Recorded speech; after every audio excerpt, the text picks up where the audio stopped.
Yo, what is up guys? Shogata here, and today I'm gonna talk about Seele, depending on how you basically want to pronounce her name. Seele is, some people might get triggered when I call her Seele because her name is Seele, whereby it can be pronounced as Seele. I think that's how the Japanese version pronounced it as, but the English version, when I was hearing it, it pronounced it as Seele. So I'm just gonna go with Seele, and if you guys are triggered, I am very sorry about that. And with that said, guys, I'm basically gonna start talking about what she does and should you pull her, given that there's more than 2 weeks before her ban is gone, and what are some of the things you are going to expect from her, where she fits in your team comp, what does she do well, what are some of the things that she might be a little bit lackluster. So the first things first, she is a quantum DPS, which is from the Hunt class. One of her most unique trait is actually her talent Resurgence. So basically Resurgence is a talent whereby whenever you kill an enemy with either a basic attack, skills or ultimate, Seele herself gets an extra turn. And within the extra turn, she'll be in a buff state whereby the damage of Seele's attacks will be increased by 40% for one turn. The only downside about this is that whenever enemies are killed in the resurgent state or this buff state, it will not trigger another resurgent. This resurgent state, in my personal opinion, is extremely broken because whenever you use your ulti and your ulti kills another enemy, it basically triggers another resurgent state. So meaning to say, if let's say you use a skill and you kill an enemy, it will trigger a resurgent state. But before the resurgent state is being triggered, you spam your ultimate button, and your ultimate kills another enemy, it will trigger another resurgent state. This means you will have two resurgent states that are back to back and both having the damage increase, and you basically get to refill your energy because after using your ultimate, the ultimate gauge is basically zero. So that is one of the most strongest point, I would say. And of course, her skill is basically Shattered Blade, whereby it increases Seele's speed by 25% for 2 turns and deals quantum damage equals to 1/10 of her attack to a single target enemy. This skill is good, pretty high scaling. The only odd part is that it increases Seele's speed by 25% for 2 turns. Currently, none of her attack skills of speed, so the only benefit for this is it lets your Seele gets her turn faster. Yes, her light cone does scale off with speed, but not everyone's gonna pull her light cone. Some are F2Ps, some are small spenders, some are whales, some are leviathans, and to me this is a good quality of life, but it's a little bit odd to be placing there. But I can see why they place that because it kind of incentivizes you to pull for her light cone. And last but not least, her ultimate, basically Butterfly Flurry, it basically deals 255% of her attack to a single target damage. This is gonna be anga byanga big damage to an enemy, so she's gonna do a lot of damage, that's all I can say. Her skill herself screams damage. And not to mention, before I forget, let's talk about her technique, Phantom Illusion. So after using her technique, Seele gains stealth for 20 seconds, and while her stealth is active, Seele can't be detected by enemies, and when entering battle by attacking enemies, Seele will enter buff state, which is technically the resurgent state whereby you get the 40% damage increase for one turn. So this is extremely good because Seele gets to do a lot of damage out the get-go. But there's kind of one downside about this, is whereby when you use Seele's technique and you swap to a different character and you swap back into Seele, the stealth disappear. So the moment you swap out of Seele after using the technique, you basically just wasted one technique point. Alright guys, so now let's talk a little bit about her Eidolons. I'm not really going to talk about Eidolon number 3 and 5 since those are the skill level up, ultimate level ups, attack and talents level up. Instead, I'm just going to talk about 1, 2, 4 and 6. So her first Eidolon, which in my opinion is a really good stopping point if you really want to get her Eidolon, because it brings a very good quality of life which makes it easier for you to build her. So it basically is when dealing damage to an enemy whose health is lower than 80%, critical rate increased by 15%. So that's good because innately all characters have 5%, and increasing crit rate by 20% when you're dealing 80% or lower, you're getting 20% crit rate bonus. You're basically critting with a 20% chance, and 80% is fairly easy to reach. So Eidolon 1 is extremely good quality of life. Eidolon 2, the speed boost effect of Seele's skill can stack up to 2 times, meaning to say you can get up to a 50% speed boost. 50% it really is a lot because Seele has a base speed of 115, if I'm not mistaken. So you're basically getting about 50 plus speed extra, so it's like 160 speed plus. So this Eidolon, yes, it's good. You let Seele get more turn, but the problem when it comes to Seele is, it again, none of the kit really skills with speed. Only the light cone skill is speed, and even that, it has a cap to it. So I don't like the fact that some Eidolons are incentivizing you to roll for the light cones in order to maximize the effects, but again, it's just good for turn cycling. That's all I can say. So the fourth Eidolon is Seele regenerates 15 energy when she defeats an enemy. So this is actually a good Eidolon. If you're trying to wheel for Seele, E4 is an extremely good spot. If you're a small spender, E1 is a good spot. So why do I say E4 is a good spot, or Eidolon number 4? Because Seele, the way you're gonna build her is mainly she's gonna kill things with in a single hit or in a single skill. So when she uses a skill and she kills an enemy, she generates extra 15 energy on top of that, which kind of cycles into her getting her ultimate faster. And if you remember how Resurgence and ultimate works, you can basically almost cycle 4 turns whenever you have her ultimate almost up. So this is insanely good. And her last Eidolon, Shattering Symbols, in layman terms, it is just a debuff. It's basically a dot. So whenever Seele uses her ultimate, it inflicts a dot on the enemy for 1 turn. So whenever the enemy takes whenever the enemy gets hit by other allies, including Seele herself, the enemy with this debuff will take 15% of Seele's ultimate damage. So it's pretty good, whereby it gives you a lot of tick damage, and I think in later stage down the game, this will be extremely helpful in killing the bosses as well as chipping away some of their health, because I imagine the bosses might have millions of HP in the future. So my recommendation when it comes to how many Eidolons should you pull, E1 is the good stopping point because it's a very good quality of life Eidolon, makes it easier for build of Seele. Else, I would say just go for E4, that's the best stopping point, and E6 if you just want to flex and be a whale and just unlock everything for her. Alright guys, so now let's talk a little bit about her traces. So Seele's traces is again centric around dealing more damage. Again, why? Because she is from the Hunt class.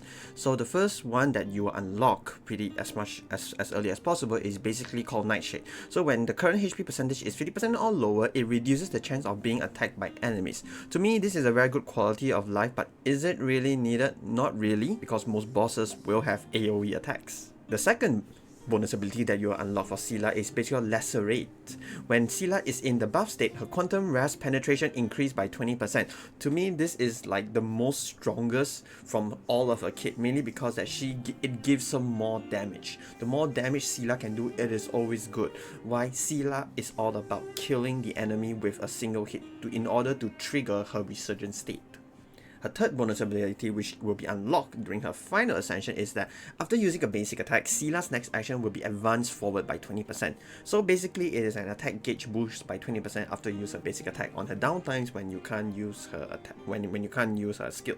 So this is a very good quality of life. Again, it kind of lets you loop Seele. Seele gets a turn faster, she can do more damage. So in that sense, you don't really need to build a lot of speed on Seele, just looking at this 3 bonus abilities. And looking at all of her traces, she has a lot of crit damage bonus as well as attack increase for her. With that said, now comes to how should you build Seele. So when building Seele, there are a lot of ways you can build her, but the main 2 ways which I can see based from on a certain criteria is her light cones. So first things first, her light cone, as we all know, is basically a light cone that enables Seele to scale off speed. But if you do not have a light cone, how should you build? Should you still build her speed in order to capitalize on her getting more turns and hitting the enemy? In my personal opinion, you don't need to build her mainly for speed. The reasoning is because Seele is just meant to do unga bunga damage. She just needs to kill the enemy in a single hit. She kills it, trigger resurgence, kill the enemy, or use her ulti, kill the next enemy, and keep on cycling attacks or turns while retaining all those buffs. That being said, we should actually build her mainly prioritizing on damage, meaning to say crit rate is the most prioritized one in order for you to keep on critting, followed by crit damage. Then after that is attack percentage, and maybe we might be able to get quantum damage up or get break effect up in order to break them even faster. And of course, the relic set to go to for her is definitely the Genius of Brilliant Stars, because why? That particular set increases the quantum damage by 10%, and once you have the 4-piece bonus, the wearer attacks enemies with quantum weakness, ignores 20%, 25% of a defense. So this is a go-to relic set. Alright guys, so now let's talk about some of the light cones that you can basically use her, or which basically are applicable for her. So from the 5 stars, of course, her best in slot is in the night. That is her own unique light cone. So basically what it does is the first thing first, it increases the wearer's crit rate by 18%. So from the innately 18% crit rate, as well as if you got E1, that's a 15%, you are basically getting a plus 33% already. Not only that, while the wearer is in battle, for every 10 speed that exceeds 100, the damage of the wearer's basic attack and skill is increased by 6%, and the crit damage of their ultimate is increased by 12%. This effect can stack up to 6 times. So in my personal opinion, that's why when we are trying to build Seele from initially, it kind of depends on do you have a light cone or not. If you have a light cone, yes, build for speed as well, because once you get up to 160 speed, you are basically getting extra 36% damage increase in both your attack and your skill, and your crit damage can get up to like 72% if my math is correct. And remember, this is on a superimposition one, or an SI1. I'm not sure how to say this, but yeah, SI1. SI7. Okay, but yeah, SI1. But instead of in the night, are there any other better options that you can opt for? Are there better ones? In my personal opinion, from the 5 star, if you don't have in the night, just get Sleep Like the Dead. So what it does is it basically increases the wearer's crit damage by 30%. Yeah, pretty good. When the wearer's basic attack or skill does not result in a critical hit, increase their critical rate by 36% for 1 turn. This effect can trigger once every 3 turns. So you're saying, okay, yeah, I'm getting extra crit damage, and if I don't crit, I'm getting extra crit rate. The main thing I would like you to focus here is that the turns, it increases for 1 turn. When you trigger Seele's Resurgence, if you kill someone without a crit, you are basically getting an extra crit rate guaranteed on the same turn. And not to mention, this increases crit damage, so it kind of makes building her much easier for the single target Unga Bunga damage. So in my personal opinion, Sleep Like a Dead is a very, very good replacement for her. But 5 stars are 5 stars. Not everyone have them. Like me, you can see I got nothing for them. But what are some of the 4 stars you can opt for? So in my personal opinion, one of the better 4 stars is, of course, Swordplay. Swordplay is basically a single target boss killing light cone, whereby for each time the wearer hits the same target, damage dealt increased by 8%, stacking up to 5%. This effect will be dispelled when the wearer changes target. Yes, I understand, Seele can be used as a AoE sweeper, but when it comes to killing bosses, once you keep on stacking that damage up to stacking that damage bonus, 8% times 5, that's 40% damage bonus, and from her resurgence, let's say for example, you are getting an 80% damage bonus, and if you're a Bronya, you are stacking almost 100% damage bonus. So this is a very good replacement for her. Yes, I understand this is ideally meant for Xu Zheng, but I feel this is extremely good. Another one that you can really opt for is basically River Flows in Spring. So what it does is when entering the battle, increases the wearer's speed by 8% and damage by 12%. When the wearer takes damage, this effect will disappear. Simple as that. But it gives you the speed and the damage you need. Then yes, you might say, okay, 4 stars are good. What about 3 stars? I don't have those. I'm an F2P player. I don't roll a lot, and I can't get the light cones that I want for my Seele. I'm lucky with Seele. On my first pull, I got Seele, but I only have 3 star light cones. What can I use? What should I use? Alright, with that said, I would say the easiest and most comfortable one I would suggest is arrows. Why arrows? Is because it gives you crit rate for up to 12% for 3 turns, and most likely or not, you are going to superimpose this, which gives you 24% crit rate.